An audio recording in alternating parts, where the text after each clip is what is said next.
Capricorn, Sun, Moon, and Rising. This is your reading.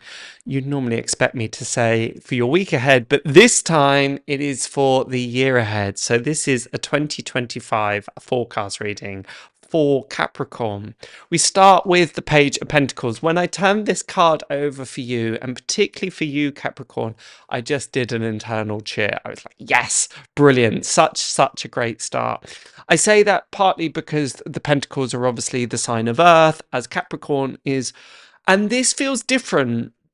Sometimes Capricorn can represent hard work and due diligence and the necessary effort required in order to get something off the ground and get it moving forward. But this feels, the Page of Pentacles feels much more pleasurable. It feels much more experimental, much lighter, doing things because they inspire you, because you glean enjoyment and curiosity and excitement from it. I always see the Page of Pentacles holding up the coin and thinking, this is great. What do I want to do with this? This is the seed of my skills, of my wisdom, of my knowledge, of my interests. Where is the best place to plant this seed? May indicate in part, because the Page of Pentacles does so, study or upskilling or taking things to a new level, particularly when it comes to work, skill sets, aptitude, all of those things. Definitely a theme around curiosity, feeling quite excited in many ways for the year ahead. There's a real sense of you can really afford to give yourself a bit of slack, give yourself a pat on the back, and one of your main kind of guiding lights and your guiding questions should be around, well, what brings me pleasure? What interests me? What brings me joy? There's times in your life, Capricorn, and unsurprising given your sign, where it's not that you take things too seriously, although that can sometimes be true for all of us, I'm sure, but it's more of, okay, I've got to do that because that's what I'm supposed to do, or what I have to do, or that's the responsible thing to do. Doesn't mean that you can jettison all of those responsibilities this year and think, screw it, I'm just be a complete pleasure seeker. That's not so much what I'm saying, but it is saying your hard work for now, at least, is done. What is lovely to see is you've got this Page of Pentacles energy, looking at the seed, thinking, right, I want to do something really exciting with this. So that could talk about a new venture, a new business venture, study, as I've spoken about before, new investment, new projects, anything that is of earth. So these tend to be more material things. Now, I don't necessarily mean buying a new handbag or buying a new sports car, feel free, but they're not so materialistic or avaricious as that, but worldly in the sense of there are things that we can see that become tangible. And you've got this energy of curiosity, of excitement, of actually a real willful want to create and expand. And you've got that in tandem with the King of Wands and the King of Swords, representing the vision, the action, the drive, the motivation to get these things off the ground, and simultaneously having the wisdom, the discernment, the knowledge, the learned aspects to get them off the ground too. It's really nice to see that. Kings in the tarot represent mastery. They're the final aspect of each of the suits that they represent. So you're really calling upon all of those resources, knowledge, wisdom, experiences to get things off the ground. I have to say, of all the readings, none of them have been particularly challenging, but of all the readings that I've done thus far, this feels one of the most successful, one of the most exciting. And particularly on a personal development front. Now, that's not so much on the emotional realm or the mental realm. So it's not about kind of digging deep in a self-reflection way, but more of a self-development that has immediate results. So it's tapping into that thing that I said before of these are new skills, these are new things that you're putting your hands to. This is I would really encourage you for that reason to try new things this year, slightly push the boat out. This isn't so much about taking huge risks or rocking the boat necessarily, but it is about those things that you've sat on for a while, been planning for a while, have maybe shelved for a while, then coming more into the foreground. It's not a year of delay. It's not a year of excuses. It's not a year of going, oh well, maybe next year, maybe next year, maybe next year. If there were any years for you to get your butt into gear or to get things in shape, now is the time. Now is the time. Lovely to see too that we have the King of Wands and the Queen of Wands in tandem. I'm going to speak about this a little bit in two separate ways. One that talks about the masculine and feminine aspects of the wands, and I know they're very binary terms, so excuse me, but we're talking about the kind of divine feminine and the divine masculine. And being able to use both of those aspects here. The King of Wands, as I mentioned, is very much the visionary. He's the CEO. He's the one that's able to get things off the ground. He's got the enthusiasm, the motivation and leadership in order to do that. Whereas the Queen of Wands might not be quite so gung-ho, but she is somebody that can turn her hands to many different things, spin many different plates, but is also incites that creativity, that excitement.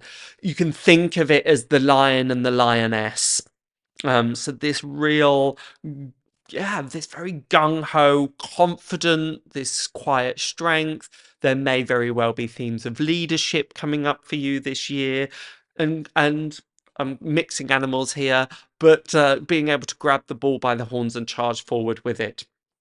If it's only the King of Wands energy, it can sometimes be a bit just kind of plows over things regardless. Whereas the Queen of Wands at times shows a slightly softer approach. So you being able to balance both of these as you move forward. It's really nice to see. And then it ends and culminates into the Four of Pentacles, which is the Lord of Earthly Power. Sometimes this can be indicative of things becoming a bit tight and stagnant and too rigid, but I don't feel that for you, Capricorn. I feel this much more in terms, okay, that may apply to some people and we need to watch that, but more so, okay, fine.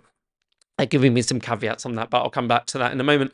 But in this instance, it's more about actually being able to grasp onto something and make it tangible, make it work, make it actually land and come down to earth. It has a bit of effort. I feel like this is a bit like a dog that wants to run off, and I'm slightly having to hold it back and say, no, calm. So it may kind of require a little bit of tussle, but actually it's starting to feel as though it lands, that it's not just these abstract ideas or these abstract plans, they're actually coming into fruition. It's really, really nice to see. Now, one thing that they did want me to clarify, and I've also still got to talk about the King and Queen of Wands, so much coming through, is the Page of Pentacles, and then you've got the Four of Pentacles here, where he's kind of refusing to let go of the pentacle that he wants. It's just guarding against that. So it's saying, be generous. The more generous you are, the more you'll find the universe is generous to you. And I know that could apply to everybody, but particularly important for you. And also, don't hold back in terms of sharing your gifts or sharing your gifts with the world. It's not a time for reservation and, oh, I don't think I can do it. No, I'm just going to wait a bit longer. That's just silly, to be quite frank. So it's much more of, okay, I'm going to do this. I'm going to share my gifts. I'm going to share this with the world in all its resplendent glory. And it may require you at times to give more than you think you have, and to just take a punt. You know, there's a really, really generous energy with the Page of Pentacles, which I love to see. It's like anybody comes along and says, oh, that looks great. Goes, oh, have some, try some. It's great. Whereas the Four of Pentacles, again, is the reverse of that. So let's not slip into miserliness or feeling as though we haven't got enough. The world is perfectly abundant. The universe is perfectly abundant. There'll always be more money. There'll always be more resource. But that generosity of spirit cannot be bought. I'm going to come back just for a moment to the King and Queen of Wands, and then I just want to sign off with the Oracle card that I pulled for you. King of Queen of Wands. This may also indicate, well, dynamics within relationships. You don't have to be in a heterosexual male and female relationship for this to apply. I may use those terms, so apologies in advance. But the King and Queen of Wands, they're quite well suited in many ways. They both get excited and enthusiastic about the same thing. There can sometimes be power dynamics and power struggles within relationships. So don't be surprised if this comes up for you, particularly in kind of work, particularly in hierarchical relationships, and also it will apply to intimate relationships too. So it's a bit about finding that kind of balance. Are you trying to take the lead perhaps too much? Are you trying to get things as you want them to be a little bit too much? Or are you allowing somebody else to do that over you? These slight back. Again, it's interesting that we have the King and Queen of Wands, the way that they're landing. If they were like that, they would be looking at each other quite lovingly. There's a looking like that. Again, that might indicate that you're on different pages from other people that are quite close to you, be that colleagues, be that you and your boss, be that you and your partner, be that your parents, who knows. They just might be on slightly different pages, or looking at for different things, or looking to other things. This doesn't necessarily indicate a rift or challenges that are so grave that they can't be overcome. It's just indicative of a dynamic that is likely to play out in some of your relationships. One of you looking there, the other looking there. Neither is necessarily right or wrong, but it's for you to, for both of you, I suppose, in a way to reconcile. Is this just a temporary thing? Is that okay? Do we both need a certain sense of freedom? Do we need to just go and explore our own things in our own way, but we're still connected and we're just living slightly different paths for a period of time? So it may just very well be temporary, or is that something more long-standing? And if so, okay, do we need to change the dynamics of this relationship? It doesn't feel, I don't like using this word at all, but it doesn't feel bad by any means. It just feels different, and it does feels like actually there's two people here that are wanting the best for themselves, and for whatever reason they feel slightly, not necessarily incongruous, but they feel different. They feel that I'm looking north, the other person's looking northwest, let's say. And it's for you to figure out, is this temporary? Is this long-standing? And if it's long-standing, do we need to get on the same page about this? Or do we need to go, okay, let's go off and explore our own thing and then see what the future may bring? Finally, just with the Four of Pentacles energy here, as some of you may know, the Pentacles represents health and wealth, or wealth and health, which leads me to this Oracle card that I pulled for you. It's from the Daily Crystal Inspiration deck. Hopefully you can see that, by Heather Askanosi. And you've got turquoise, which is prioritize your health, is the message here. Now, I would say this is on twofold. It's your physical self and your energetic health. Turquoise is a wonderful, wonderful protection stone. I often carry it around me when I need particularly emotional protection, but energetic protection. So what is your energetic health looking like? Where are your boundaries? Are you in situations, environments? Are there things that aren't actually giving you that high vibe, high vibrational aspect as much as you need? And usually if we're in that energetic space for long enough, it starts to appear. on the physical self too. As Capricorn, you're very much of the skeletal system. That's what it rules. So you're very much of health in a way. And Capricorn, more than most, are likely at times to have health knockbacks because of those reasons.